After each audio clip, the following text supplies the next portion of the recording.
राधे राधे, जय श्री कृष्णा। तो मैं आपको आज संतान सप्तमी व्रत की कथा सुनाने जा रही हूँ। तो इससे पहले मेरे चैनल को लाइक सब्सक्राइब जरूर कर लें। व्रत कथा।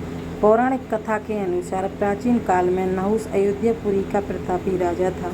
उसकी पत्नी का नाम चंद्रमुखी था। उसके राज्य में ही विष्णुदत्त नामक एक ब्राह्मण रहता था, जिसकी पत्नी का नाम रूपवती था। रानी चंद्रमुखी और रूपवती में परस्पर घनिष्ठ प्रेम था। एक दिन वे दोनों सरयू में स्नान करने गईं, जहां अन्य स्त्रियां भी स्नान कर रही थीं।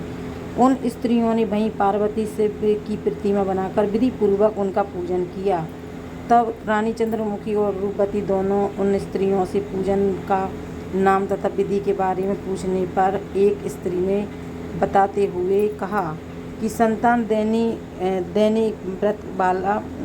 देने वाला व्रत। इस व्रत के बारे में सुनकर रानी चंद्रमुखी और रूपवती ने भी इस व्रत को जीवन पर्यंत करने का संकल्प किया और शिव जी के नाम का डोरा बांध लिया। लेकिन घर पहुँचे पर वे अपने संकल्प को भूल गईं, जिसके कारण मृत्यु के पश्चात रानी बानरी और ब्राह्मणी मुर्गी की योनि में पैदा हुई।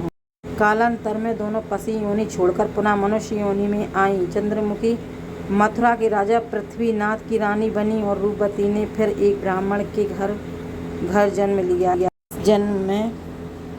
इस जन्म में ईश्वरी नाम से रानी और भूषण नाम से ब्राह्मणी जानी गईं।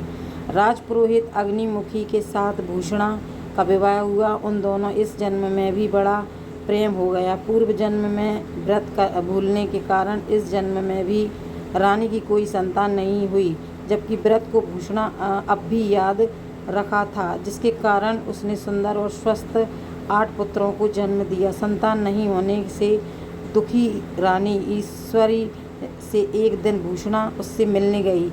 इस पर रानी के मन में भूषणा को लेकर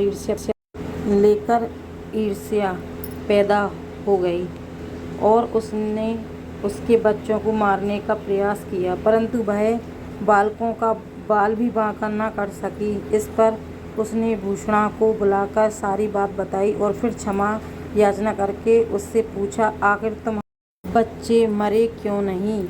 भूषणा ने उसे पूर्व जन्म की बात स्मरण कराई, साथ ही ये भी कहा कि उसी व्रत के प्रभाव से मेरे पुत्रों को आप चाहकर भी न मार सकीं। भूषणा के मुख से सारी बात जानने के बाद रानी ईश्वरी ने भी संतान सुख देने वाला यह व्रत विधि पूर्वक रखा। तब व्रत के प्रभाव से रानी गर्भवती हुई और एक सुंदर बालक को जन्म दिया। उसी समय से यह व्रत पुत्र प्राप्ति के साथ ही संतान की रक्षा के लिए प्रचलित है।